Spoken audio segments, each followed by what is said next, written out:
Good morning dear students. आज हम पढ़ेंगे लेंथेनाइट तत्वों का रसायन। और इससे पहले हमने लेंथेनाइट तत्वों के कुछ प्रॉपर्टीज़ का अध्ययन किया था। उसमें था लेंथेनाइट कॉन्ट्रैक्शंस और इनके इलेक्ट्रॉनिक कॉन्फ़िगरेशंस। और इसके बाद में हमने जैसे न्यूक्लियर जो लेंथेनाइट कॉन्ट्रैक्शन होता है और जो आयनिक रेडियस होती है वो किस प्रकार से इफेक्ट होती है। सेकंड, इसका अपने ऑक्सीडेशन स्टेट का भी अध्ययन कर लिया था। और आज हम पढ़ेंगे मैग्नेटिक प्रॉपर्टीज। क्या पढ़ेंगे आज अपन? Magnetic properties. Magnetic property.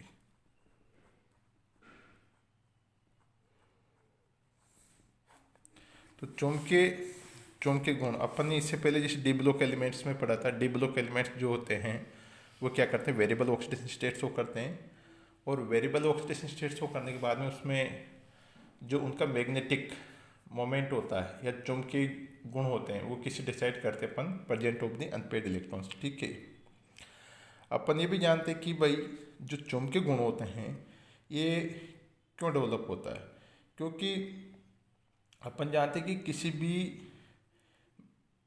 किसी भी एलिमेंट्स या किसी भी एटम में दो प्रकार का जो इलेक्ट्रॉन रोटेशन करते हैं। एक तो होता है कक्षीय एवं चक्रण गति, है ना। तो कक्षीय एवं चक्रण गति के कारण क्या क्या होता है?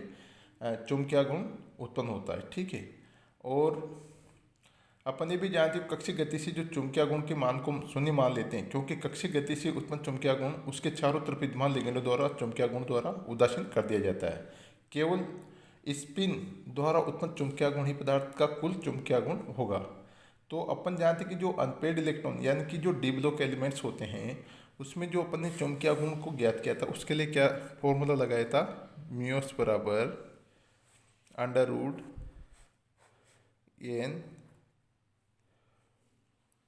N plus 2। ये अपन डी ब्लॉक एलिमेंट्स की बात कर रहे हैं। ठीक है। यानी कि डी ब्लॉक एलिमेंट्स में अपन ने इस फॉर्मूला के द्वारा मैग्नेटिक जो चुंबकीय गुण है उसका मान ज्ञात किया था। ठीक है। लेकिन अपन ने देखा है कि यानी कि जो लेंथेनाइड होते हैं, लेंथेनाइड में क्या होता है, थोड़ा इसका अलग होता है। इसके पीछे रीजन ये होता है, देखो अपन यहाँ पे देखते हैं। सबसे पहले तो अपन ये देखेंगे कि यानी कि जो एफ ब्लॉक एलिमेंट्स होते हैं उनमें अनपेयर्ड इलेक्ट्रॉन मैक्सिमम कितने हो सकते हैं? जैसे अपन कर सकते हैं F7। ठीक है। अब जैसे F7 में अपन देखेंगे तो इसके लिए Gd+3, है ना। क्योंकि अपन जैसे जब अपन ने डी ब्लॉक एलिमेंट्स में फाइंड आउट किया था कि भाई डी ब्लॉक एलिमेंट्स में जो नंबर ऑफ अनपेयर्ड इलेक्ट्रॉन होते थे उनके अकॉर्डिंग क्या हुआ करता था? चुंबकीय गुण का मान होता था। जितने अधिक अनपेयर्ड इलेक्ट्रॉन उपस्थित होंगे उतना उनका चुंबकीय गुण होगा। लेकिन एफ ब्लॉक एलिमेंट्स में ऐसा नहीं पाया गया, क्योंकि यहाँ पे जैसे F7 है। ठीक है। F7 है तो यहाँ पे इलेक्ट्रॉन्स कितने अनपेयर्ड 7 होना चाहिए, तो इनका जो चुंबकीय गुण का मान था वो भी क्या होना चाहिए? ज़्यादा होना चाहिए। लेकिन ये अपेक्षा के अनुरूप नहीं होता। ठीक है। इसी प्रकार से अपन देखते हैं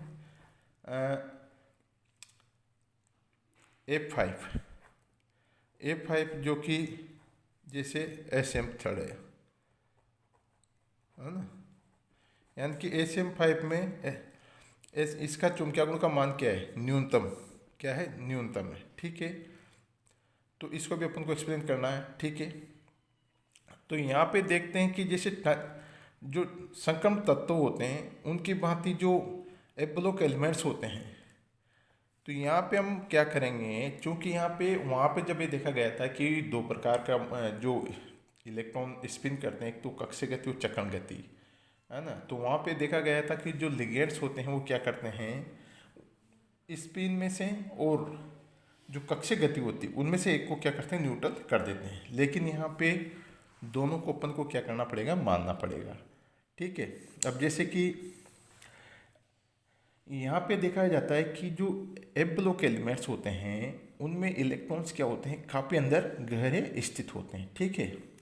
तो क्योंकि यहाँ पे इलेक्ट्रॉन्स जो होते हैं अनपेयर्ड इलेक्ट्रॉन कहाँ होते हैं? 4f कक्षकों में उपस्थित होते हैं, जो कि 5d 6s और 6p कक्षकों द्वारा कवरिंग रहते हैं। तो 4f इलेक्ट्रॉनों की जो कक्षीय गति के कारण जो चुंबकीय क्षेत्र, चुंबकीय आघूर्ण लिगेंडों के इलेक्ट्रॉनिक प्रभाव द्वारा उत्पन्न चुंबकीय आघूर्ण द्वारा उदासीन नहीं हो पाता है, क्योंकि लिगेंड्स का जो वैल्यू होगा उसको वह न्यूट्रल नहीं, यानी कि लिगेंड्स के द्वारा जो चुंबकीय आघूर्ण उत्पन्न हो पाता है वो क्या कर पाता है, इनको न्यूट्रल नहीं कर पाता, क्योंकि ये खाप के अंदर स्थित होते हैं। फलस्वरूप यहाँ पर अपन क्या करेंगे, स्पिन गति के साथ साथ कक्षीय गति के द्वारा जो चुंबकीय आघूर्ण को भी अपन को इसमें ध्यान में रखना पड़ेगा। और उसके लिए यहाँ पे अपन देखते हैं जो एब्लोक एलिमेंट्स होते हैं उनके लिए जो अपन निकालते हैं उसका फॉर्मूला ये होता है like this, 4s s+1, okay, s+1 है, ठीक है, और प्लस l+1 लाइक दिस। अब जबकि यहाँ पे अपने डी ब्लॉक एलिमेंट्स का जो चुंबकीय गुण का मान ज्ञात किया था Nn+2 म्यूस बराबर Nn+2, जबकि यहाँ पे 4s s+1 और यहाँ पे Ll+1 द्वारा अपन ने क्या किया था, चुंबकीय गुण अपन किसका, एब्लोक तत्वों का ज्ञात करते हैं, ठीक है।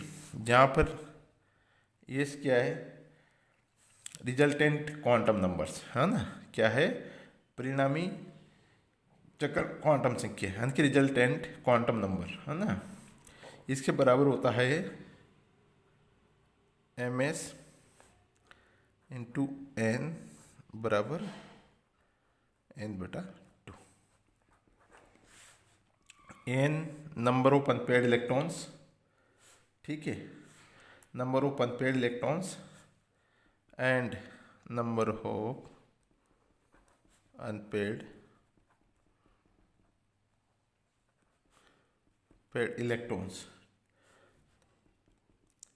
तथा ms रिजल्टेंट क्वांटम संख्या बराबर स्पिन क्वांटम संख्या, स्पिन क्वांटम नंबर इक्वल क्या हो जाएगा, ±1/2, ठीक है, ये हो गया। और यल को अगर अपन देखेंगे तो परिणामी कक्षीय स्वयं क्वांटम संख्या, जिसको अपन क्या करते हैं, इसके द्वारा डिनोट करते हैं, ठीक है, ये हो गया। अब एक इसके बारे में अलग से रसल साइंडर्स ने भी क्या किया, रसल सॉन्डर्स ने भी क्या किया था, ट्रांजिशन जो एब्लोक एलिमेंट्स होते हैं उनके लिए SOL युग्मित होकर एक नई क्वांटम संख्या जे देते हैं, है ना, ये ध्यान, जिसको अपन बोलते हैं रसेल एंड सॉन्डर्स, SAU, है ना। इन्होंने बताया कि जे बराबर L-S, ये किस कोस, यदि किस ये एल जे बराबर L-S किस कंडीशन में होगा, यदि कोस हाफ फील्ड हो, ठीक है, हाफ फील्ड हो,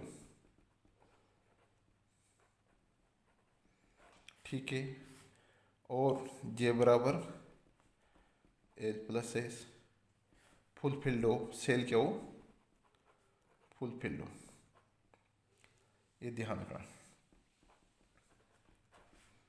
ठीक है। ये तो यहाँ पे ये देखा जाता है कि तो यहाँ पे एक तो नंबर 1, नंबर 2, नंबर 3 इनके द्वारा अपन क्या कर सकते हैं, लेंथेनाइड एलिमेंट्स का चुंबकीय आघूर्ण का मान ज्ञात कर सकते हैं, ठीक है, ये ध्यान रखना। और सबसे जो इन यानी कि यहाँ पे एक इन सभी को मिलाकर एक कॉमन समीकरण बनाई गई है, जैसा कि ये है, जिसको अपन ने म्यू बराबर है 3/2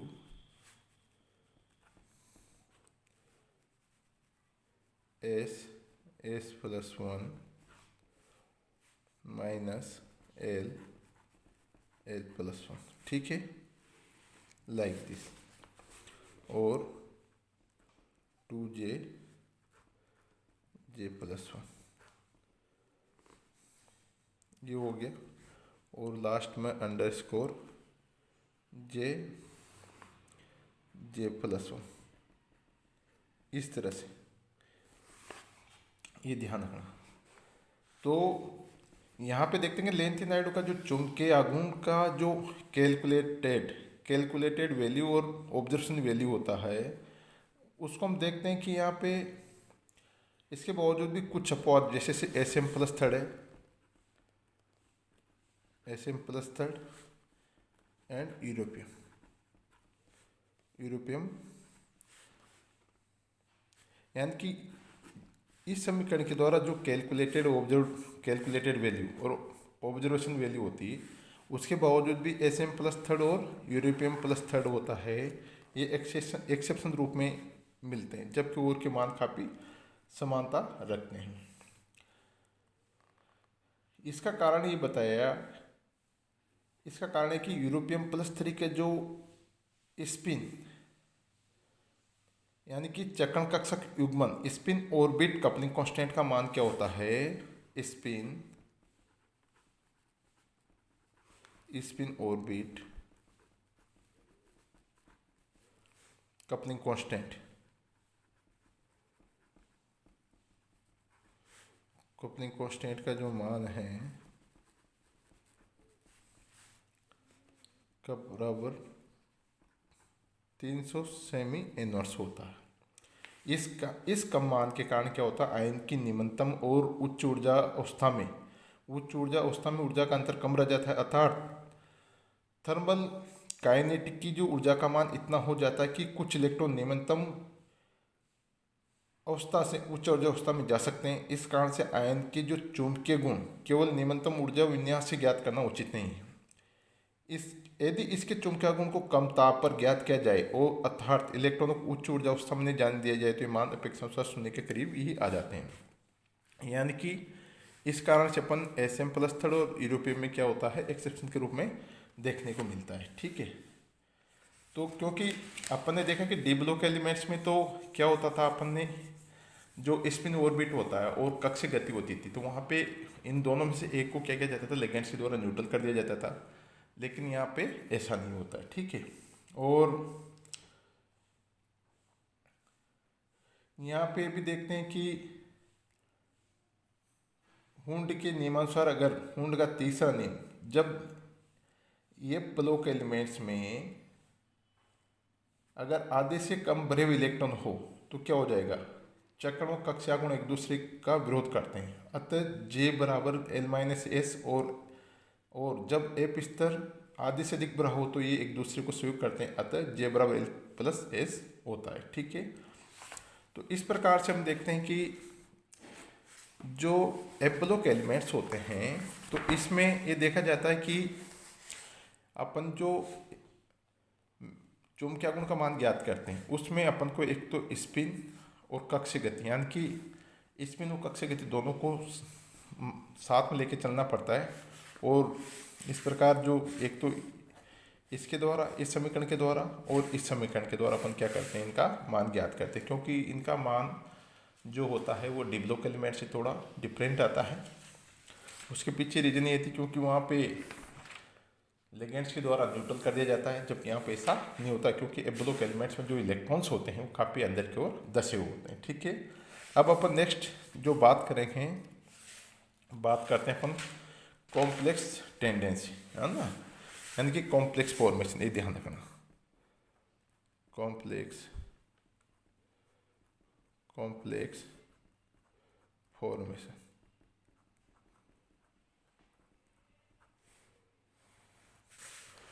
कॉम्प्लेक्स फॉर्मेशन, है ना,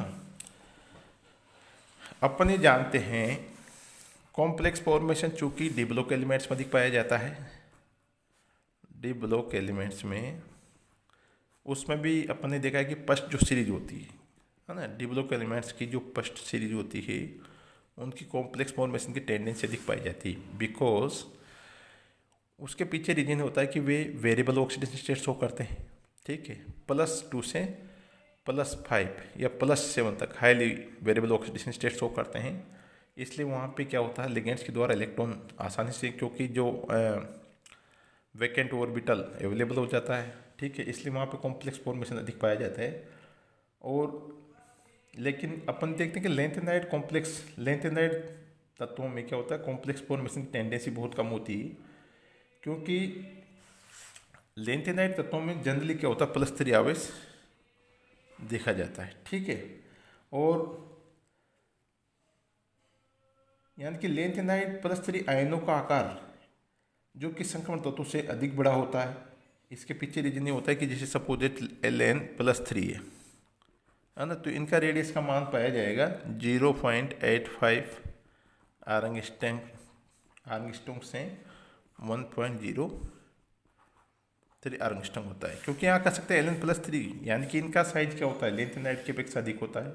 और जबकि संक्रमण तत्वों के जो त्रिधनाइन यानी कि जैसे क्रोमियम है, क्रोमियम +3 है, तो वहाँ पे देखो 0.60 आर्मस्ट्रॉन्ग टू ये होता है क्रोमियम का 0.6 आर्मस्ट्रॉन्ग। जब इसी प्रकार Fe+3 का देखेंगे आप क्या होगा, 0.64 आर्मस्ट्रॉन्ग। यानी कि अगर अपन क्या एज ए कंपेयर देखें तो लेंथेनाइड का आकार क्या होता है, बड़ा होता है, जबकि इनका आकार क्या होता है, छोटा होता है। तो इस कारण से कम आवेश और अधिक आकार के कारण लेंथेनाइड की संकुल बनाने की प्रवृत्ति कम होती है।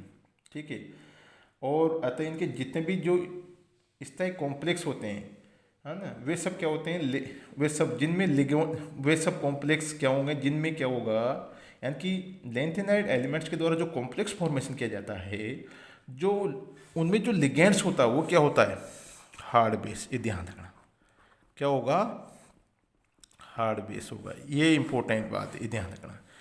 यानी कि लेंथेनाइड एलिमेंट्स में जो कॉम्प्लेक्स कंपाउंड्स होते हैं, यानी कि जिनके स्टेबल कॉम्प्लेक्स फॉर्मेशन होता है, तो उसमें जो लिगेंड होगा वो क्या होगा, हार्ड बेस होगा। और अपन जानते हैं कि हार्ड बेस क्या होता है, जो यानी कि ऐसा हार्ड बेस जिसमें अणु का इलेक्ट्रॉन दाता परमाणु अधिक ऋण विद्युतीय वो कम द्रुत होने वाले हो। यानी कि अणु का इलेक्ट्रॉन दाता परमाणु अधिक ऋण विद्युतीय क्या होना चाहिए, यानी कि हार्ड बेस में क्या होगा, जैसे एफ फ्लोराइड माइनस, यानी कि जिसमें माइनस हाईली नेगेटिव आयन वाला हो, है ना, और कम द्रवित होने वाला हो, है ना। तो जब किसी अणु अथवा आयन में ऑक्सीजन अथवा फ्लोरीन अथवा नाइट्रोजन परमाणु इलेक्ट्रॉन डोनर के रूप में उपस्थित होगा तो कठोर क्षार कहलाएगा। जैसे यहाँ पे मैंने बताया था, जैसे F- है, ऑक्सीजन है ना, नाइट्रोजन है, यानी कि हाईली इलेक्ट्रोनेगेटिविटी वाले हो। ठीक है, तो ऐसे क्या कहलाएंगे, कठोर क्षार कहलाते हैं, है ना। तो इस प्रकार के जो कठोर क्षार या प्रबल लिगेंड के साथ ही लेंथेनाइड यानी कि इनके साथ ही क्या करते हैं, स्टेबल कॉम्प्लेक्स फॉर्मेशन करते हैं, ये ध्यान रखना। ठीक है,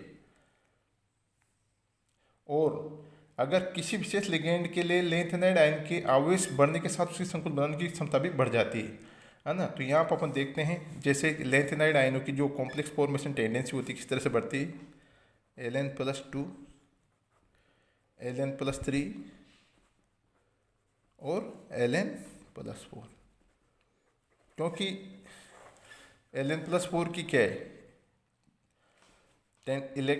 कॉम्प्लेक्स फॉर्मेशन की टेंडेंसी ज़्यादा होगी, क्योंकि Ln+ यानी कि लेंथेनाइड का साइज +4 आवेश होने की वजह से साइज क्या हो जाएगी, छोटी हो जाएगी तो क्या हो जाएगी, कॉम्प्लेक्स फॉर्मेशन टेंडेंसी बढ़ जाएगी। ठीक है, और दूसरी बात, अगर लिगेंड समान हो तथा आयन पर आवेश भी समान हो तो उच्च परमाणु संख्या वाले लेंथेनाइड आयन की संकल्प बनाने की प्रवृत्ति भी अधिक होगी। ठीक है, यहाँ पर अपन देखते हैं कि लेंथेनाइड +3 जो होते हैं उनकी प्रवृत्ति जैसे लेंथेनाइड की +3 है ना, इसी तरह से ये है +3 एंड लुटेशियम,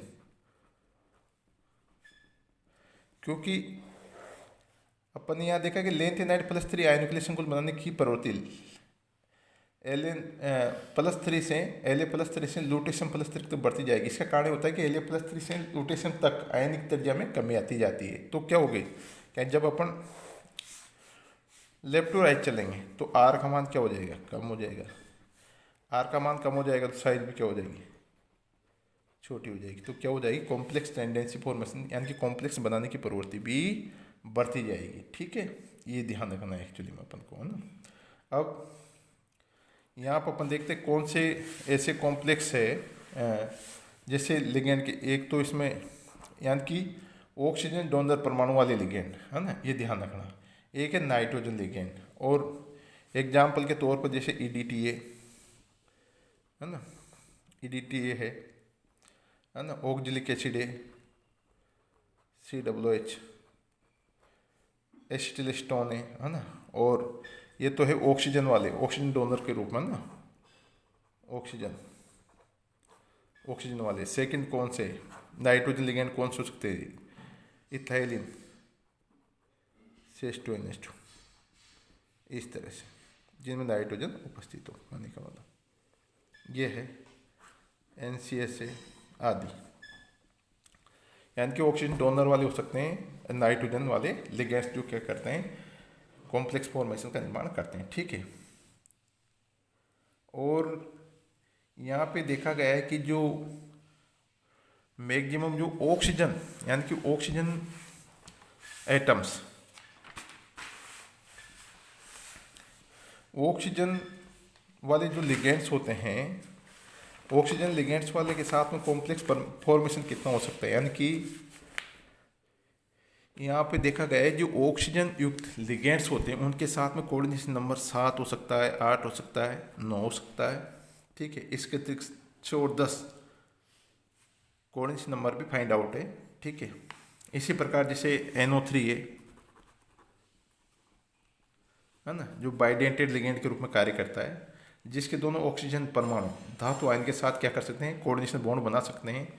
इसी प्रकार से सीरियम +4 है ना, हाईली पॉजिटिव चार्ज हैं और छोटे आकार के कारण क्या होगा, जैसे सीरियम हेक्सानाइट्रेट, ये NO3-6, ये है ना, इस तरह से होते हैं, ठीक है। और नाइट्रोजन लिगेंड में नाइट्रोजन वाले जो लिगेंड्स होते हैं, इथाइलिन डायमीन है ना, और NCS है, ये भी क्या करते हैं, कॉम्प्लेक्स फॉर्मेशन करते हैं। यही क्या करते हैं, लिगेंड्स यानी कि एब्लोक एलिमेंट्स के साथ में कॉम्प्लेक्स फॉर्मेशन करते हैं, ठीक है। और ऑक्सीजन लिगेंडों की अपेक्षा ऑक्सीजन किलेट अधिक स्थायी संकुल बनाते हैं, ठीक है। किलेट अपन जानते हैं जनरली क्या होता है, जो साइक्लिक स्ट्रक्चर का फॉर्मेशन करता है, जैसे EDT के साथ में फॉर्मेशन होता है, ठीक है।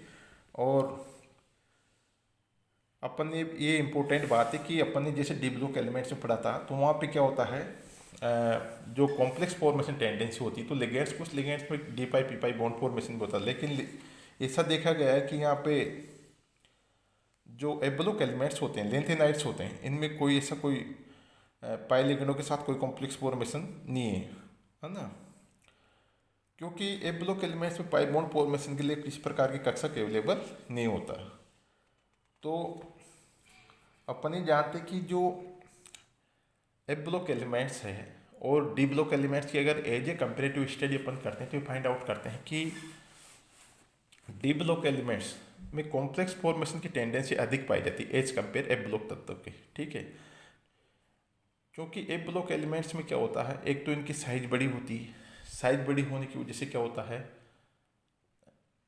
कॉम्प्लेक्स फॉर्मेशन कम कर पाते हैं। हालांकि कुछ जैसे ऑक्सीजन युक्त वाले हैं, ऑक्जेलिक एसिड है, EDT है, उधर अपन नाइट्रोजन युक्त जो लिगेंड्स है EDT है, इथाइलिन डायमीन है और NCS है, ये क्या करते हैं, यानी कि कॉम्प्लेक्स फॉर्मेशन टेंडेंसी क्या करते हैं, दिखाते हैं एफ ब्लॉक एलिमेंट्स के साथ में, ठीक है। तो ये हो गया अपना एफ ब्लॉक एलिमेंट्स की, अपने मैग्नेटिक प्रॉपर्टीज़ का अध्ययन किया था, और यानी कि कॉम्प्लेक्स टेंडेंसी का। कई बार एग्जाम में इस प्रकार के क्वेश्चन पूछ लिए जाते हैं, जैसे सीरियम है ना, सीरियम के साथ में जो NO3- है, इसका कॉम्प्लेक्स फॉर्मेशन है, इसका भी कई बार क्वेश्चन पूछा जा सकता है, ठीक है। तो और ऑक्सीडेशन के बारे में भी पूछा जा सकता है, ठीक है। और दूसरा डी ब्लॉक एलिमेंट्स और एफ ब्लॉक एलिमेंट्स की जो मैग्नेटिक प्रॉपर्टीज होती है उसमें किस प्रकार से अंतर होता है, ये भी इम्पोर्टेंट है। तो माय डियर स्टूडेंट्स, ये जो आज का अपने मैग्नेटिक प्रॉपर्टीज़ पढ़ी, ठीक है, और लेंथेनाइड एलिमेंट्स के साथ में जो कॉम्प्लेक्स टेंडेंसी पढ़ी, ये कई बार एग्जाम में पूछे जाते हैं। Thank you very much.